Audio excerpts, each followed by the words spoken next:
Let's continue discussing and contemplating the four essential properties that we should learn from the Rebbe, which we described, identified as faith, dedication, care, and responsibility. Let's begin with a more in-depth understanding of faith. One has to have faith in God Himself, the Creator of all. Have faith in His Torah, His Word to mankind, His teaching to mankind. We have to have faith in the Jewish people, the chosen people of God, to convey the truth and the light of God to all of humanity. And we also have to have faith in all of humanity itself, that the core of mankind is good, because God is good and all that He created is good. And even if we don't see the good is there, it's concealed. It's in a state of potential. Not always does it manifest itself in actuality, but it's there. So we'll continue to explain there are two general levels of potential. If we already use this word potential, we'll say that in general, faith, to believe in something, is actually to believe in its potential. Because if I see, even though there's a Goyish saying, seeing is believing, but as soon as I see it, I don't have to believe it anymore because I see it. So faith is obviously transcends direct sight, it's visibility. And what does it really mean? That I believe that it's there, even though I don't see it.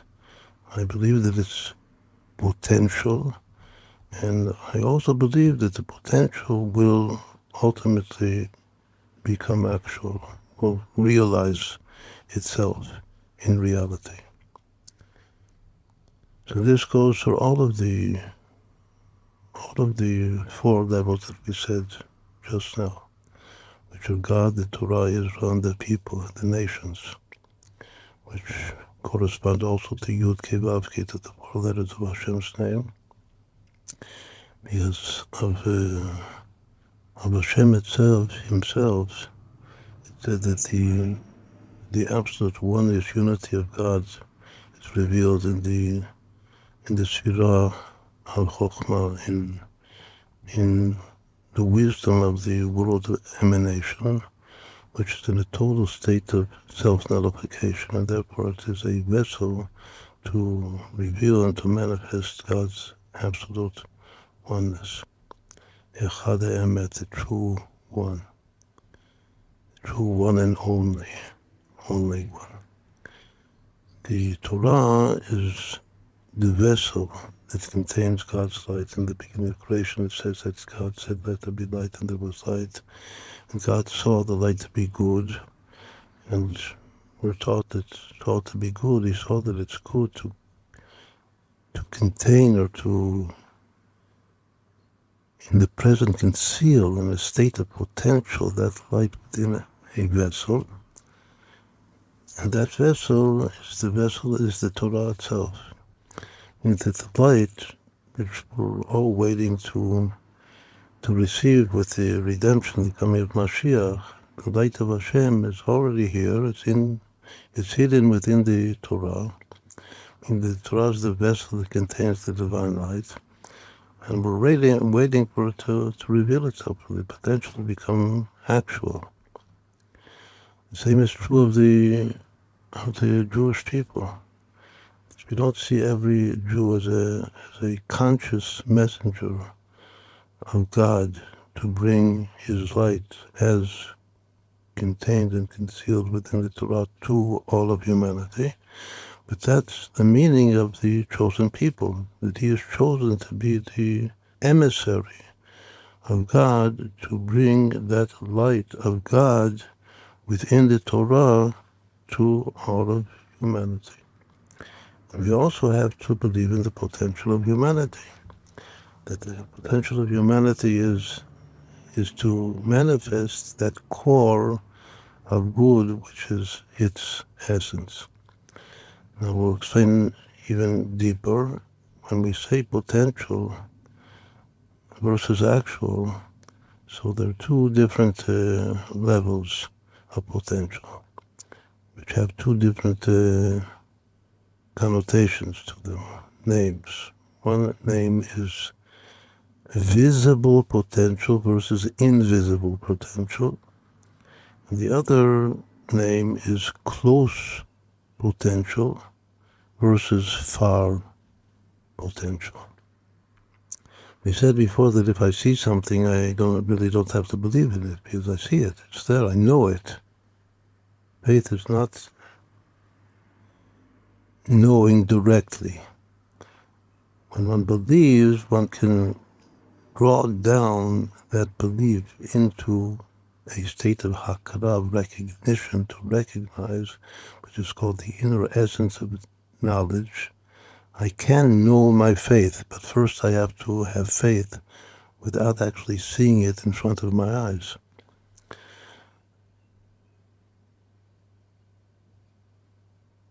When I do sense that God's infinite potential is to bring his creation to its culmination, which is to bring Mashiach to the world. Who can do that? Only God can do that. And I believe that he can do it. And I can actually feel that potential of God to bring us redemption, to reveal all of his essential good to us, to the world. That's referred to as making our world a dwelling place for God below, with us. So I believe that that can happen, and it obviously only can happen according to the will of the Creator himself. So it means that God also has potential, at least as far as I experience. The potential of God is to bring the world to its ultimate purpose, which is already relates to the second attribute to learn from the Rebbe, which is dedication. God is also dedicated. He's dedicated to the cause, to his ultimate cause to bring redemption and Mashiach to the world.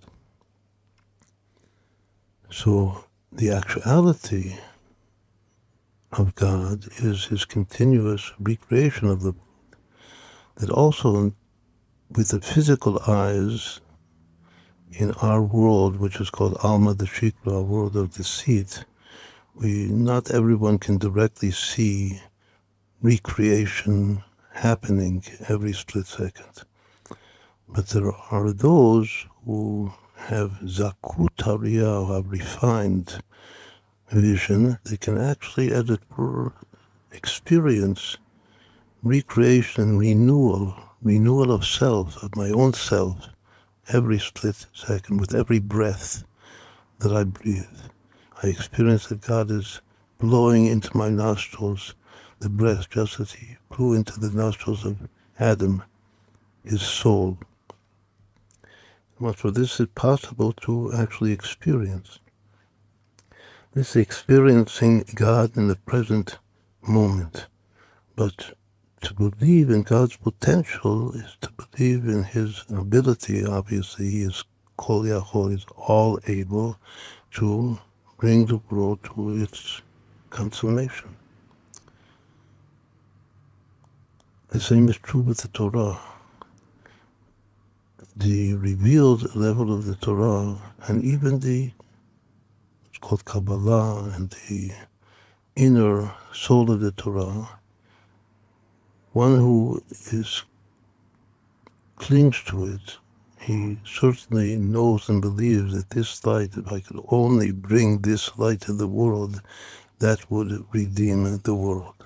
That would bring God's light and the light of Mashiach to the whole world. But it's not yet happening, meaning that the Torah itself still has concealed potential, infinite concealed potential to reveal its hidden light that is not yet actualized. So I have to believe in that. I have to believe that this Torah, which I understand to the best of my ability, which is very, very limited, of course, but I believe strongly, and that's why I love the Torah, because I believe in the Torah, in the potential of the Torah to reveal infinite light that I myself do not at all experience right now, but I believe that it's there from the little taste of the Torah that I have merited to taste up until now. I believe that it has infinite potential to enlighten, to bring God's light to all of the world. These two examples of potential are actually, we'll call it visible potential. Why do I use the word visible? Because the term in Hebrew is Ha'adem she'eshno b'metziut. It's concealed in its potential, but it's there. Metziut means I can point at it and find it. The word metziut, which is existence, as usually translated in English, means that it's there to be found. How can I find it? If I work hard. Yagata umatzata ta'amin. If I toil, I'll find it. So there's a certain level of potential which is findable. To be findable means to be existent. To be existent means, now we're using the word visible, but not visible with the physical eyes yet, but visible there as potential that I can, in my mind and heart, experience right now. But there's another level of potential.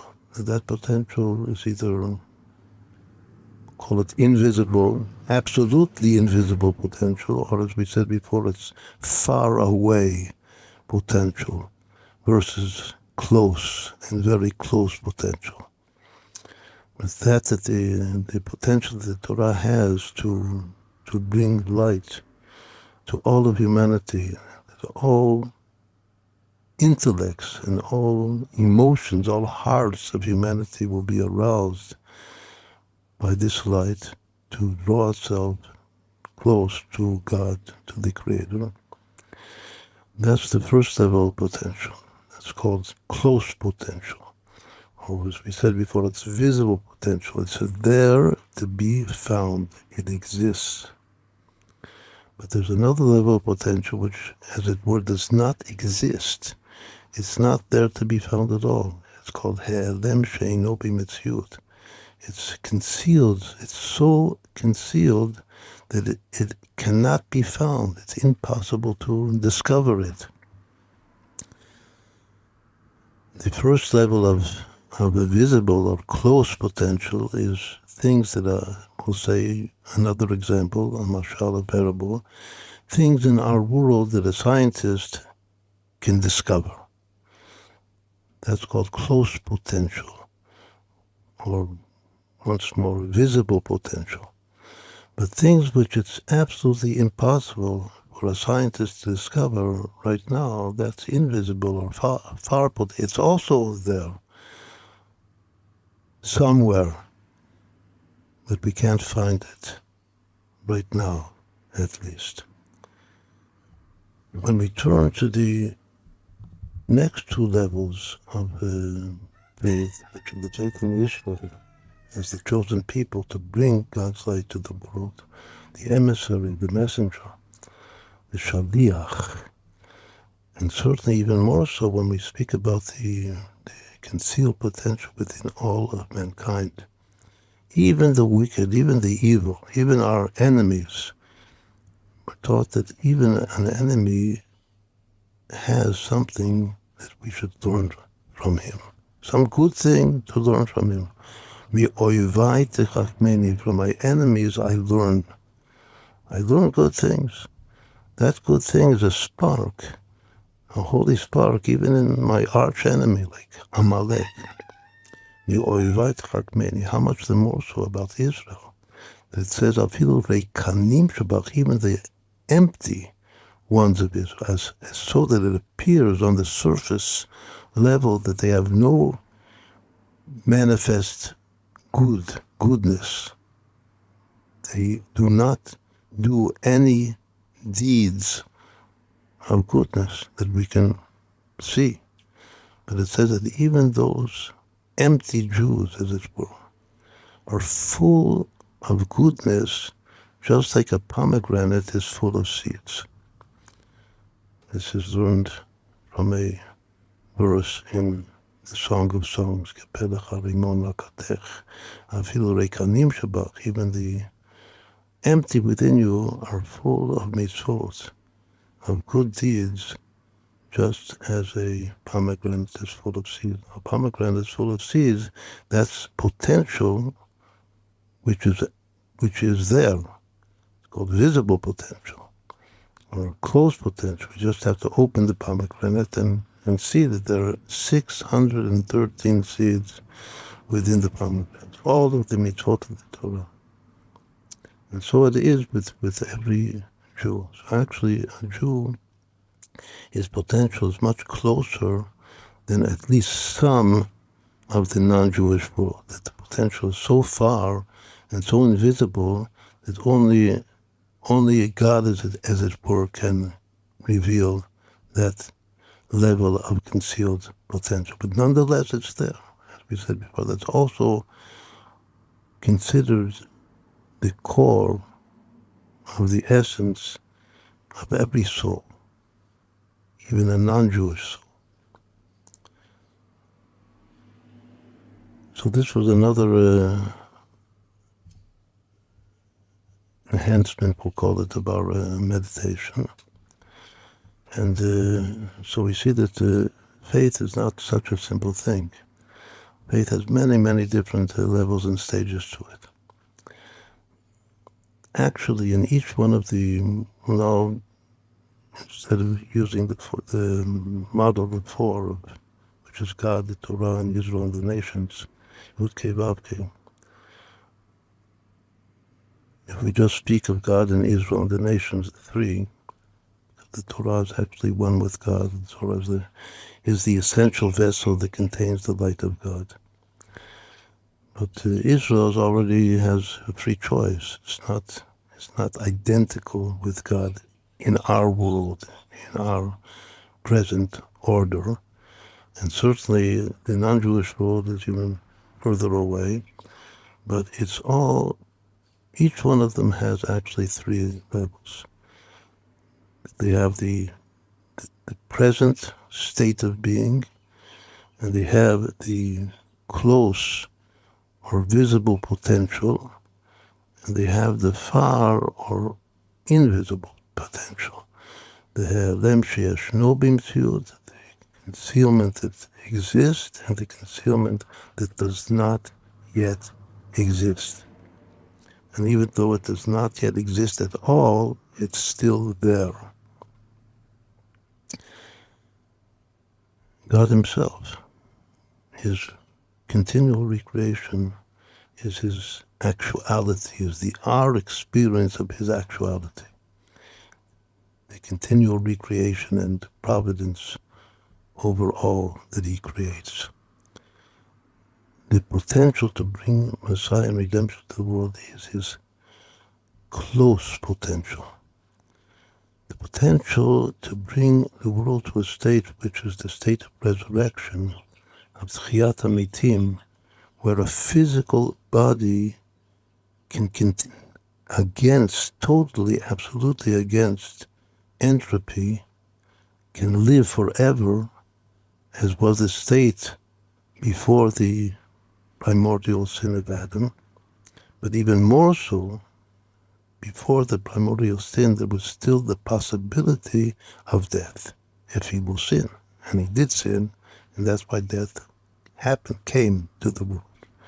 But ultimately, the resurrection is infinitely more than that itself, that a physical body in this realm merits eternal existence in that physical body. It's a concept that the Rebbe very much discussed and with great enthusiasm. This is the ultimate manifestation of God's far potential. What's the difference between close potential and far potential? That close potential is like God working a miracle. Actuality is nature. God creates nature every split second. So that's his actual here and now revelation. But the fact that God can work miracles against the laws of nature, it's more transcending the laws of nature, is his close potential. But a miracle, even the miracle of Kriyat Yam Suf, splitting the Red Sea, all the other miracles that are recorded in the Torah, are miracles with regards to nature, but they're not absolutely logical, impossible logically. What is an example in the Torah of something which is impossible logically? To be here and not to be here at the same time.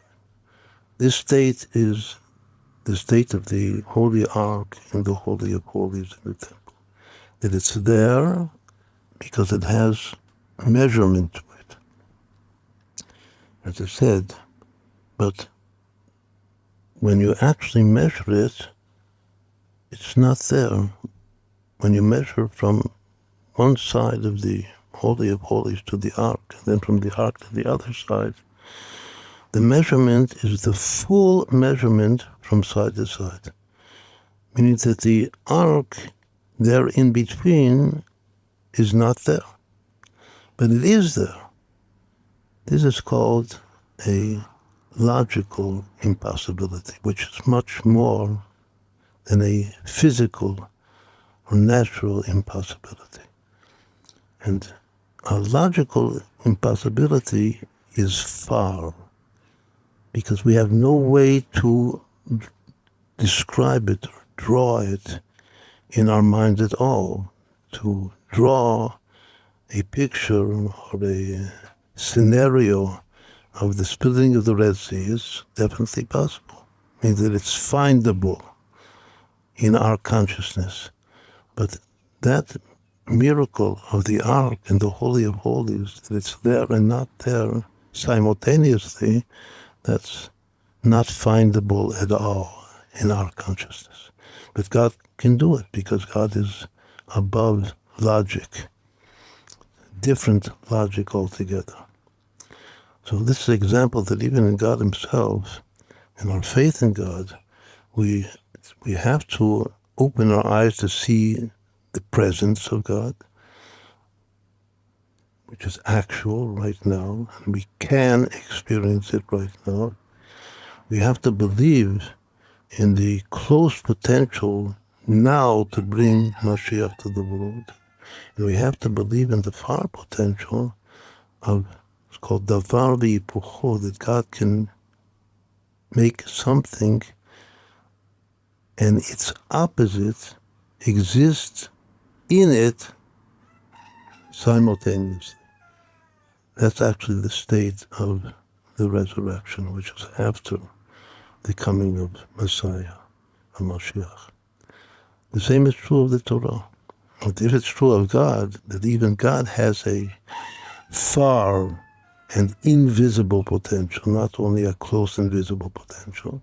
So how much the more so with regard to the Torah, and also how much the more so with regard to Israel, and almost the more so with regard to all of humanity. So now we see the complexity of faith. That faith is simple. We call it simple faith. It has many, many dimensions to it. When we now turn to the second attribute, which is that of dedication. So we actually already explained, but not stated clearly enough, that there are two levels of dedication. Let's use the example of a doctor. A doctor is dedicated to his profession, which is to heal. And he's dedicated to wake up early in the morning and come to his clinic or to the hospital and to treat to the best of his ability every patient that comes to his door. There's another level of a doctor.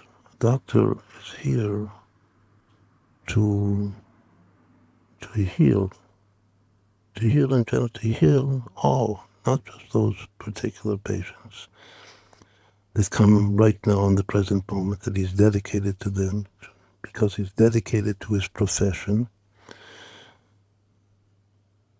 A doctor that clings to the end, we said that it's called dveikut b'matra, that he clings to the purpose of his profession, the purpose of which is to heal humanity in general. So that doctor will invest his mind and his soul in discovering, before we use the word to discovering new innovations in medicine that will help heal not just tens and hundreds of his patients, but thousands and tens of thousands and millions and billions of all people on earth. So this is the difference between being dedicated to one's work, which is one's mission, and to cling to the purpose and the end of one's mission in regard to the sfirot. So the dedication to one's mission, much more dedication, we explain to be something coming from within. It's not because I receive upon myself a yoke. It's something that I myself am motivated to do, to be.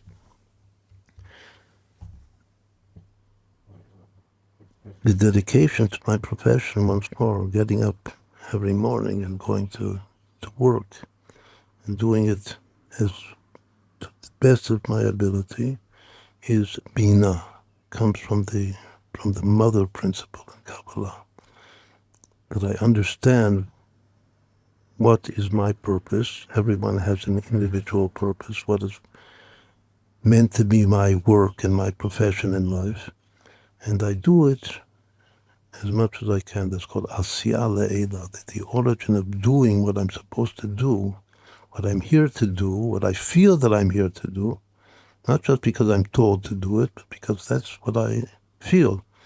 I have to choose a profession that fits me. And being devoted and dedicated to doing it properly comes from understanding myself. It's called bina. But clinging to the end is dat, as we actually mentioned in our previous talk. The dat means to cling. It's called veikut b'matra, to cling to the end. And a person that clings to the purpose, the ultimate purpose of his own profession, his own work, so he may very well be blessed by God to discover new ways. The first person to discover something new was Noah. He invented a plow. which totally changed humanity. And that's the dveikut b'matorah of your work and purpose in life, is to do something that you cannot do yourself. That's what a physician cannot treat millions of people, but he can definitely invent, if he works hard and dedicates himself to it, invent something which will ultimately help the millions and the billions of people around the world. As far as care is concerned, so we already explained that there are two levels of care. There's caring in the heart, which is the three first emotions of the heart. There's caring in actuality and practically caring for someone, taking care of someone, which is the second triplet of attributes of the heart. So I'll not restate what we already explained. With relation to responsibility, the end, which is actually experiencing duty and accepting an order, a divine order from above, and being responsible, to feel responsible, chovah, to do it properly. We explained that that's malchut, but now we'll add another important thing, that here also there are two different levels of responsibility, which are similar to the two different levels of dedication. One is that I'm responsible, like a soldier, I'm responsible to fulfill my task.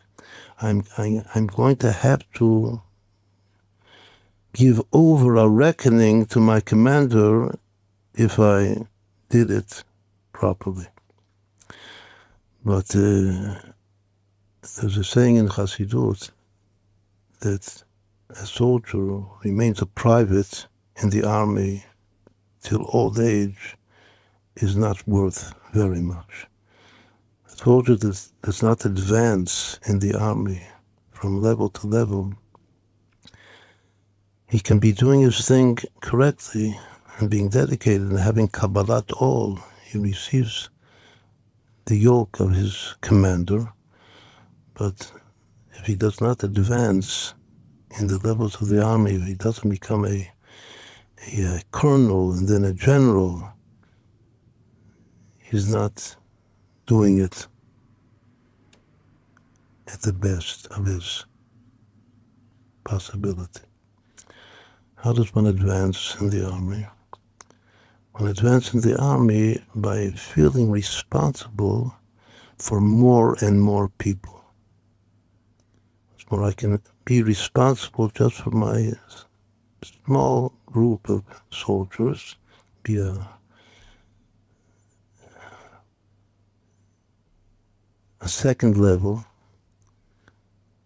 after a private, second or third level, but to become actually it's called a katzin, a level of command myself in the army, I have to take more responsibility. Each higher level is more and more responsibility for more people. The ultimate responsibility is that I'm responsible for the whole world. How can that be that a simple Jew or a simple man can feel that he's responsible for the whole world? Our sages teach us that the whole world is continuously in a state of the scale being equal. The merit, the virtue, and the opposite are equal. And if I just do one good deed, I tip the scales to the good, to the merit. And thereby I tip the whole world to merit. That's called that I should feel in everything that I do a sense of responsibility for the entire world.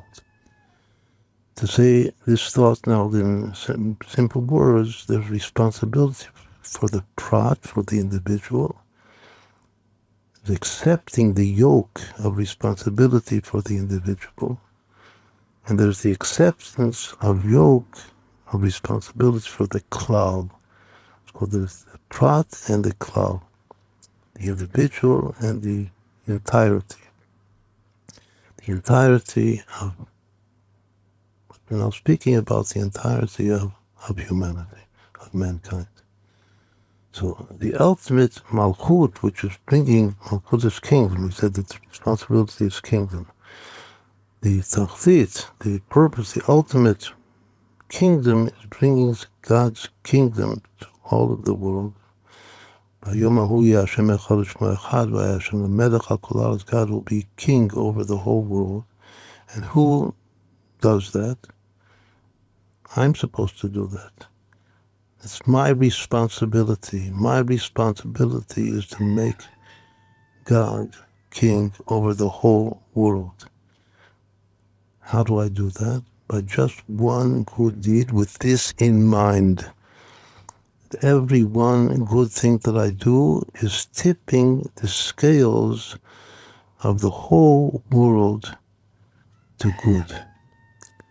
So now to summarize, we explained that in faith there are many, many levels of faith. The simpler it is, the more dimensions of manifestation it has. With regard to the other three attributes, we divided each one into two. That we said that the dedication to one's profession per se, which is one's mission in life per se, which he has to understand that this is me. That's bina, that's understanding. And the dveikut b'matorah is clinging to the end purpose of his profession. Use the example of medicine, of a physician. That's da'at.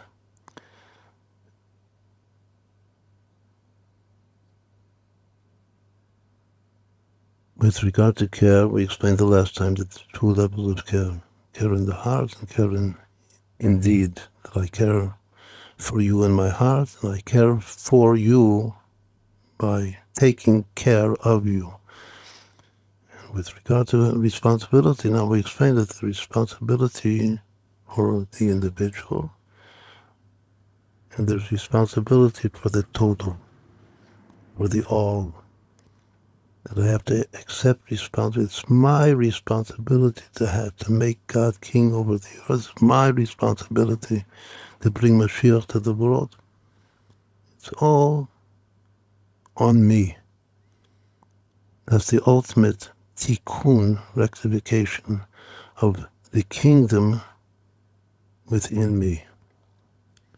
So maybe, as we said the last time, maybe all merit to emulate the Rebbe and his essential attributes, which the emphasis, of course, is his relation of man to man. Man to man itself contains man to God.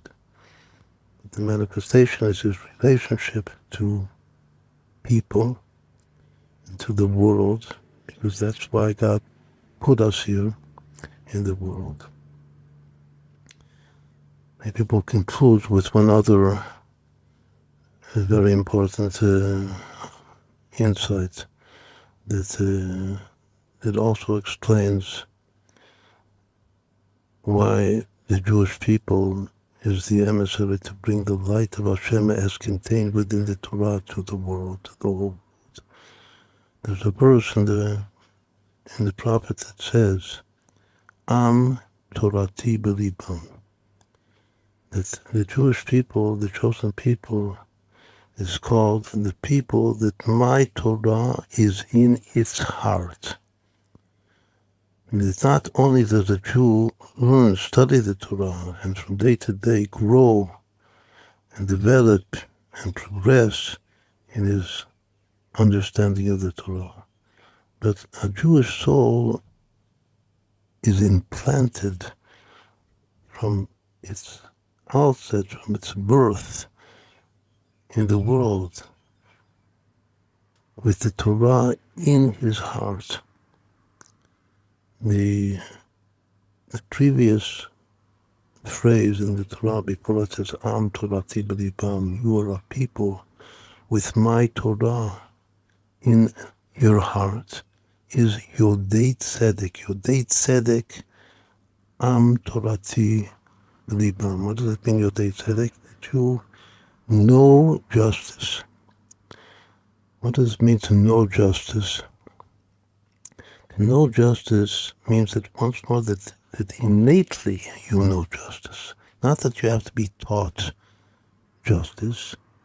Yodei Tzedek, to know justice means to intuit justice. You have an inner sense of intuition, which is knowledge of what is right and what is wrong.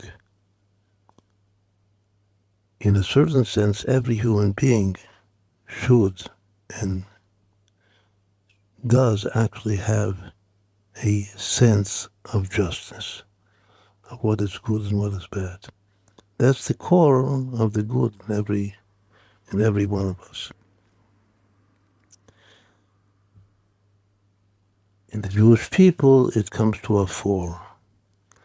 That's a deep intuition of tzedek in the soul, which then comes to even a greater manifestation of the whole Torah being innately in the heart of the Jew. And that's what makes it possible for him to bring it to the world. The fact that he intuits right, intuits justice, which once more can also be a common factor between the Jew and the non-Jew, because the non-Jew also has a sense of justice. That's the way that he can relate to a non-Jew. His relation and bringing the light of the Torah to the whole world is because we have something in common. What do we have something in common? That's called Yodei Tzedek, a sense of light. And then, when I can connect also to the nations and feel a certain state even of brotherness, he will continue to explain with the nations, then I can manifest my innate Torah, which God implanted in my heart when he chose the Jewish people to be his emissaries, to bringing that light of the Torah to the whole world. If you now just use the word brothership, so we'll say another very important saying that relates to faith. Sometimes we refer to God as our Father in heaven. Sometimes we refer to God as our King God. Sometimes we refer to God as our beloved. But we're taught there's a verse in the Torah that says, that God himself relates to us as his brothers and companions. Means there's a state, a certain, Kabbalah explains that there are certain souls that experience God not as a father, not only as a father, not only as a king, not only as a beloved one, but experience God as a brother, like I have a big brother. A big brother is a good partner, that he's going to help me. Sometimes our father is already old. Rabbeinu Zaken, our father is old. He doesn't always have the power to save us and to help us.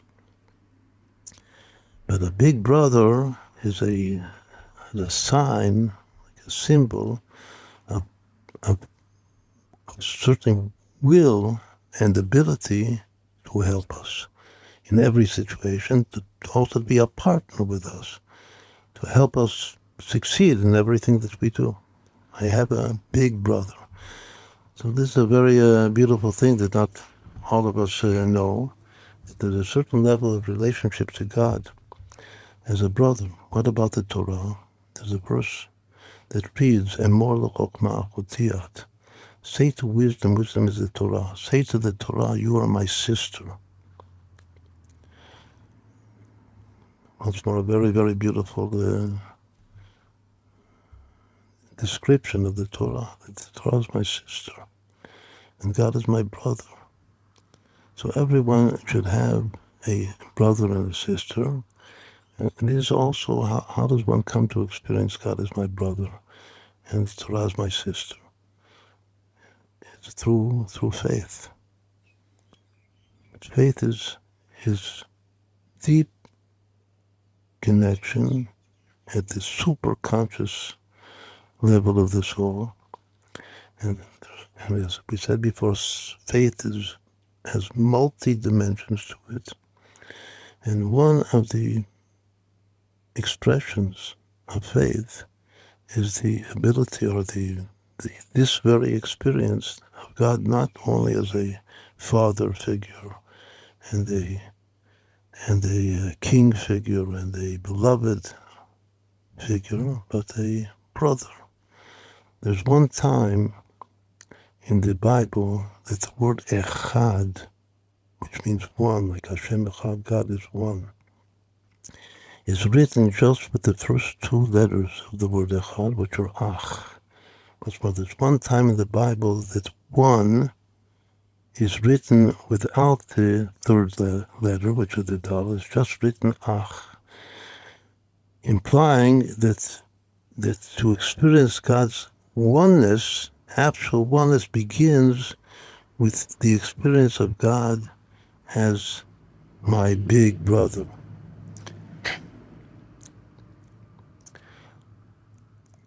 What about the Torah? The Torah is called my sister.